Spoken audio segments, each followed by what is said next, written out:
necesito tu presencia. Tengo hambre de ti, tengo hambre de ti. Necesito tu toque, yo busco tu rostro, necesito tu presencia. Desesperado por ti, desesperado por ti. Necesito tu toque, yo busco tu rostro, necesito tu presencia. Necesito tu toque, yo busco tu rostro, necesito tu presencia. Necesito tu toque, yo busco tu rostro, necesito tu presencia.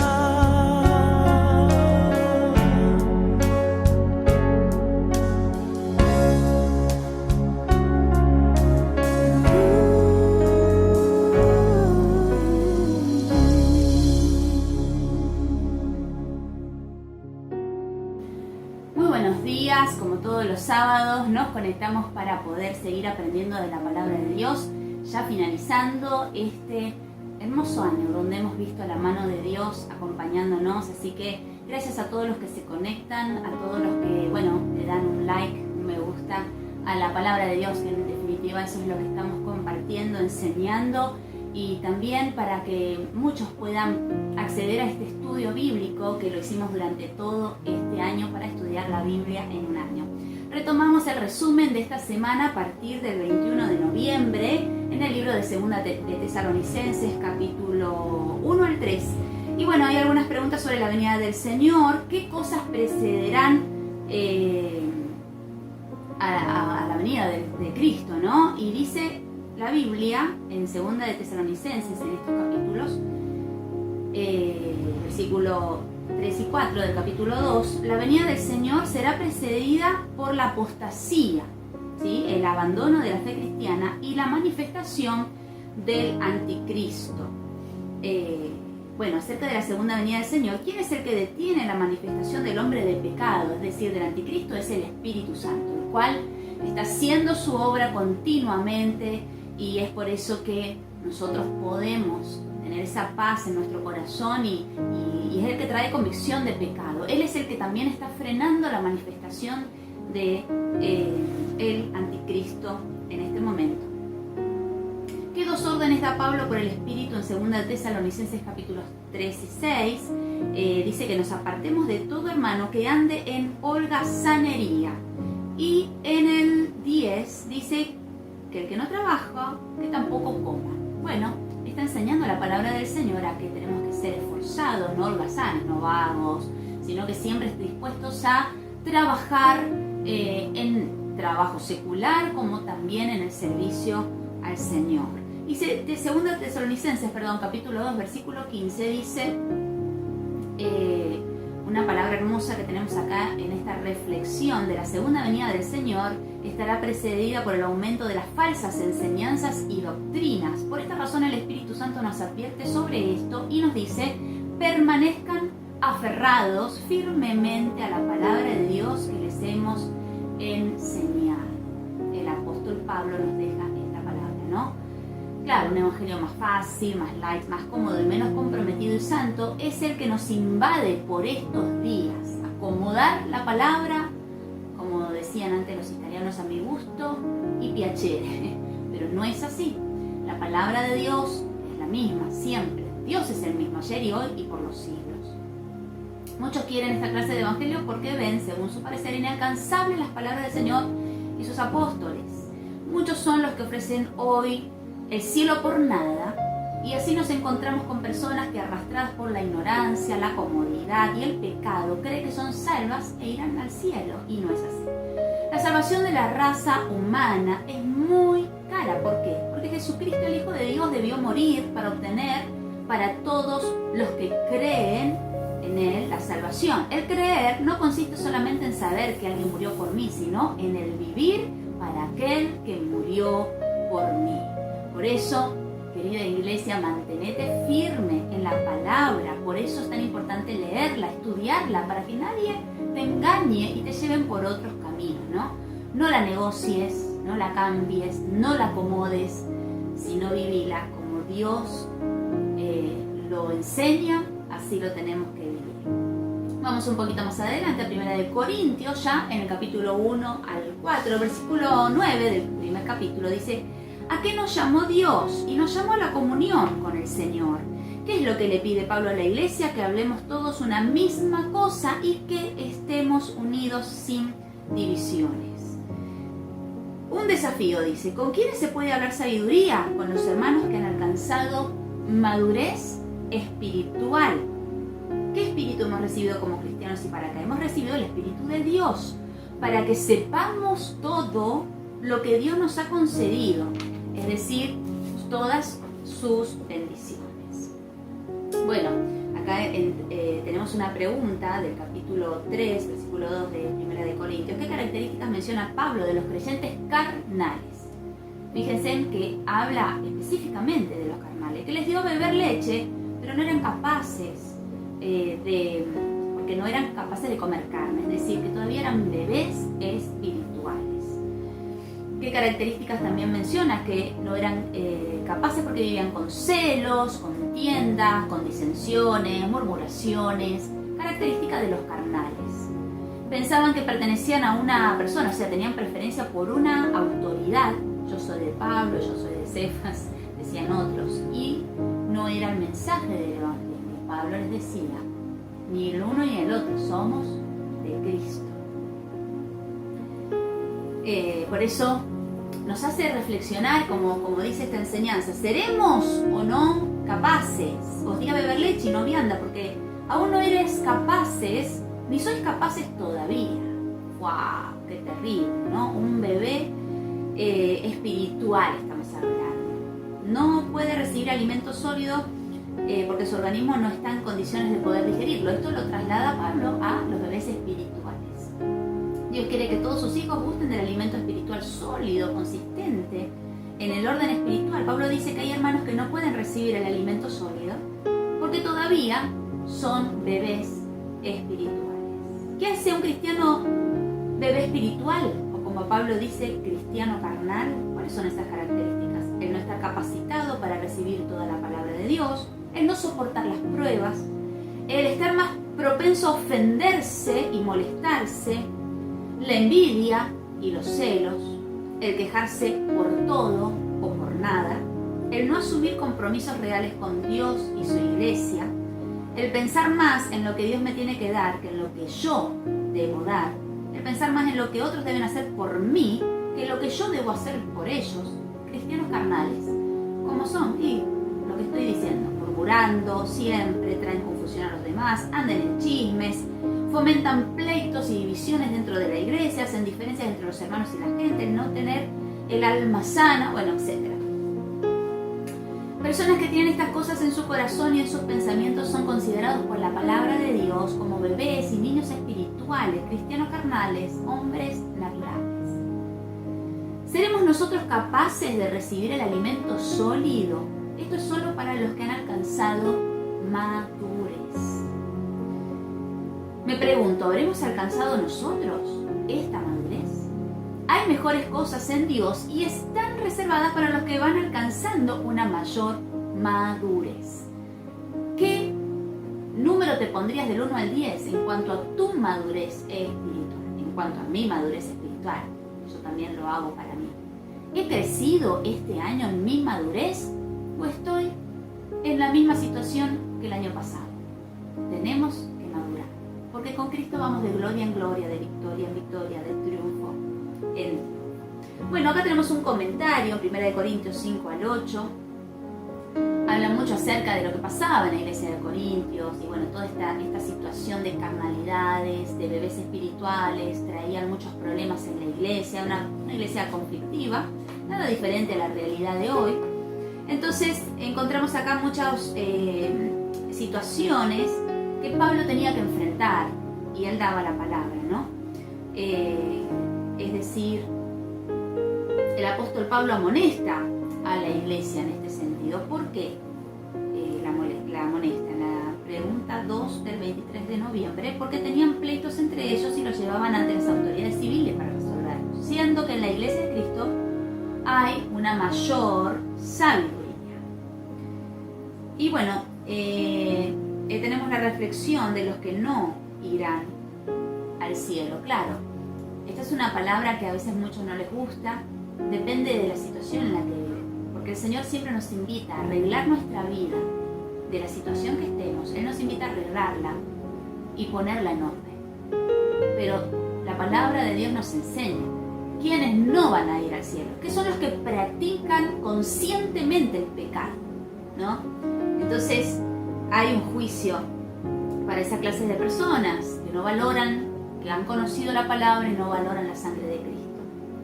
Ustedes pueden leerlo, es muy, muy importante. Recordemos que Dios es amor, pero Dios también es justicia.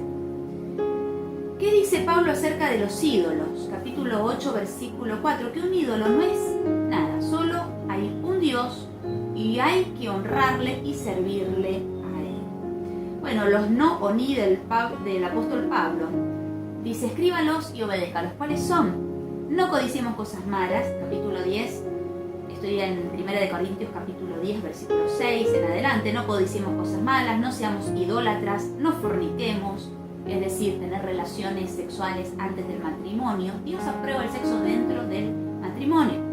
No tentemos al Señor, y miren lo que dice: no murmuremos. Qué terrible el pecado de murmuración, cuántos males trae, ¿no? Cuánta maldición. En todos estos pecados cayó el pueblo de Israel y sufrieron sus consecuencias. ¿Cuáles fueron las consecuencias de estos pecados? La muerte. Siempre vemos que la paga del pecado es muerte. ¿Qué tres cosas dice Pablo sobre la tentación?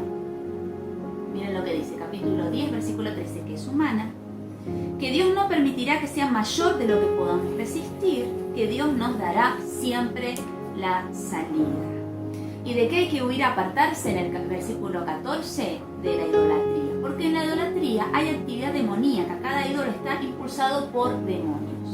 Por eso, aquellos que han rendido su vida al Señor tienen que liberarse de todos los ídolos. Ustedes tienen imágenes, tienen santos, tienen que tirarlos, porque eso es un trabajo demoníaco sobre tu vida.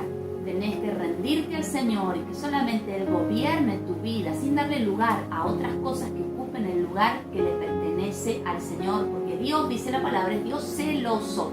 Él quiere que nuestra atención esté sobre Él. Creemos en nuestro Padre Celestial, en Jesucristo su Hijo y en el Espíritu Santo. En ellos es donde tenemos que poner toda nuestra atención y no ofenderlo. Y en la pregunta 4 vemos acá algunas preguntas acerca de la Santa Cena. Muchos de los que se bautizan pueden participar, porque esto es participar del cuerpo de Cristo. Es una simbología, pero espiritualmente hay una bendición desde la palabra de Dios. Entonces dice la palabra que el pan es el cuerpo de Cristo que fue entregado para nuestra salvación, nada más ni nada menos. Lo más importante de nuestra vida, nuestra salvación. El vino representa la sangre de Cristo derramada por nuestros pecados. Y también dice que sería tomar la cena indignamente. Capítulo 11, versículo 27 al 29. Es clara la palabra cuando nos dice que no tenemos que tomarla en pecado, en enemistad con algún hermano de la iglesia, que lo cual también es pecado, sino que tenemos que arreglar nuestras cuentas, ¿sí? Claro, por supuesto, arreglar nuestras cuentas significa arrepentirnos y no volver a cometerlos, pero el Señor siempre está ahí para perdonarnos. Así que, si estás en pecado, arrepentite para poder participar en santidad, porque si no, ¿qué sucede con el que lo hace así? Si uno participa de la cena del Señor en pecado o en enemistad con algún hermano, está bajo el juicio del Señor. Y el juicio del Señor es fuerte por aquellos que no valoran la sangre de Cristo. Por eso tenemos que estar a cuentas con el Señor y que nada ni nadie te separe de esa libertad que tenemos por medio de la sangre de Cristo. ¿Qué otras consecuencias trae participar de la Santa Cena indignamente? Trae enfermedades, debilidad y adormecimiento. Está hablando, muchas veces hay enfermedades físicas ocasionadas por tomar la Santa Cena en pecado, ¿no? En contra de lo que la palabra del Señor enseña, pero también hay debilidad y adormecimiento espiritual, muerte espiritual en consecuencia de no valorar la sangre y el cuerpo de Jesucristo. Por eso siempre tenemos que vivir en santidad, buscando lo mejor. Y por supuesto que si nos equivocamos, el Señor es fiel y justo en perdonarnos, pero siempre que ve un corazón contrito y humillado. Él no desprecia ese corazón. Bueno, llegamos a la pregunta 5, dice los dones del Espíritu Santo. ¿Cuáles son los dones? Qué hermoso este capítulo, ustedes pueden leerlo, disfrutarlo. Los dones del Espíritu Santo. Es ese regalo que Dios nos da y que todos tenemos. Por eso tenemos que descubrir qué don el Señor te dio. Tenemos palabra de sabiduría, palabra de ciencia, fe, dones de sanidad, milagros, profecía, discernimiento de espíritus, diversos géneros de lenguas, interpretación de lenguas, ¿sí? Y también habla de los ministerios, en el capítulo 12, 28. ¿Cuáles son los ministerios? Apóstoles, profetas, maestros, los que hacen milagros, los que sanan, los que ayudan, los que administran, los que tienen don de lenguas, ¿sí? Estoy hablando de lenguas angelicales. Son todos dones, ministerios dentro de la iglesia. Y la iglesia los necesita, ¿para qué? Para edificarse. Una iglesia que no tiene dones está muerta espiritualmente. El Espíritu Santo viene en nuestras vidas, pero para avivar su obra y para que nosotros podamos edificar la iglesia del Señor. Bueno, hay una reflexión muy linda que dice la importancia que tiene, se relaciona con el pasado, el presente y el futuro. En primer lugar, la importancia del pasado. Es en memoria de la muerte de Cristo para redimir al creyente del pecado y de la condenación. Mediante la Santa Cena se confronta de nuevo al creyente con la muerte salvadora de Cristo y la importancia redentora que tiene para la vida del ser humano. La muerte de Cristo es la motivación fundamental para no ceder al pecado y evitar toda clase de mal. Es acción de gracias por las bendiciones y la salvación que Dios provee gracias al sacrificio de Cristo en la cruz. Y la importancia del presente de tomar la Santa Cena. La Cena del Señor es comunión. Comunión con Cristo y participación en los beneficios de su muerte expiatoria, así como comunión con los demás miembros del cuerpo de Cristo. Participar de la Santa Cena también es reconocimiento y proclamación del nuevo pacto, por lo cual los creyentes reafirman el señorío de Cristo y la consagración a hacer su voluntad. También la importancia del futuro. La Cena del Señor es una anticipación del futuro reino de Dios y del banquete que tendremos todos en el cielo cuando nos vayamos con el Señor. Es decir, la Cena del Señor solo cobra esa importancia si el creyente se acerca al Señor con fe verdadera, oración sincera, con dedicación a la palabra y a la voluntad de Dios. Y cada vez que participemos de la Santa Cena, procure recordar siempre esta enseñanza que nos ha dejado la palabra de Dios. Por eso, no tomemos la Santa Cena porque sí o como una costumbre, sino en memoria del Señor y porque sabemos que Él murió y se levantó de la muerte. Esa es nuestra redención. En Él tenemos salvación y en Él tenemos la libertad que solamente Jesucristo nos puede dar. Por eso te animo, si no te bautizaste, bautízate.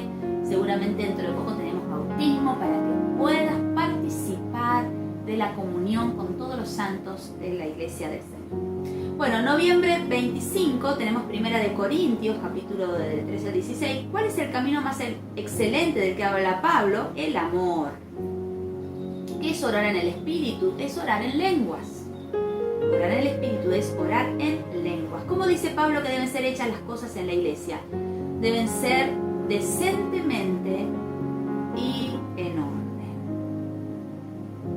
Vamos un poquito más y ahora vamos a Hechos, capítulo 19. Volvemos a Hechos porque Pablo va a Éfeso.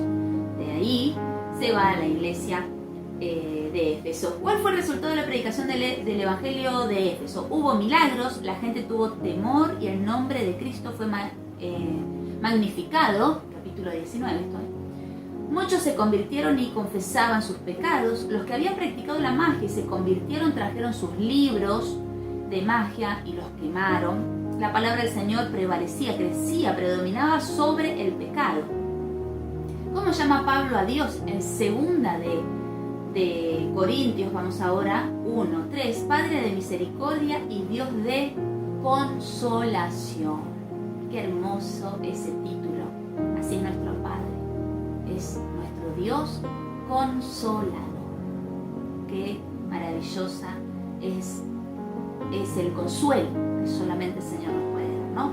¿Cuál dice Pablo que su gloria? La gloria de Pablo era el haberse conducido siempre según la palabra de Dios y el llevar un testimonio adecuado al Señor. Bueno, tenemos una reflexión hermosa acá que habla acerca de ser triunfantes en Cristo, en 2 Corintios 2, versículo 14. Este versículo dice que Dios nos lleva siempre en triunfo y a través de nosotros se manifiesta en todo lugar. Que el cristiano comprenda esta verdad es de suma importancia. Muchos de nosotros estamos acostumbrados a vivir en derrota, fracaso, dolores, quejas, falta de algo, depresión y cosas semejantes. Al venir al Señor y entregarle nuestra vida a Él, nos cuesta comprender que en Cristo somos triunfantes siempre. Nos parece una locura. Si no aceptamos la verdad de Dios, aceptaremos las mentiras de Dios. Una cosa o la otra. Yo prefiero creerle a Dios, porque es mucho mejor y me conviene. ¿Usted qué piensa? Seguramente que a usted también le conviene. Dios lo llevará siempre y en todas las cosas en triunfo. Usted ha sido creado en Cristo para ser una persona triunfante. Y vamos al último, en 2 Corintios 4 al 6, lea con atención, 2 Corintios 4, del 3 al 4, bueno, nos pide que reflexionemos. ¿De quién debemos y no debemos predicar? Debemos predicar del Señor Jesús y no predicar de nosotros mismos.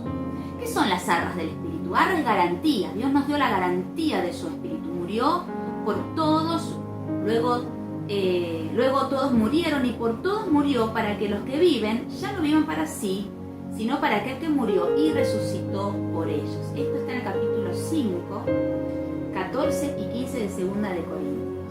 Y escribe y memorice 2 Corintios 5, 17, hermoso este texto que dice: de modo que si alguno está en Cristo, nueva criatura es.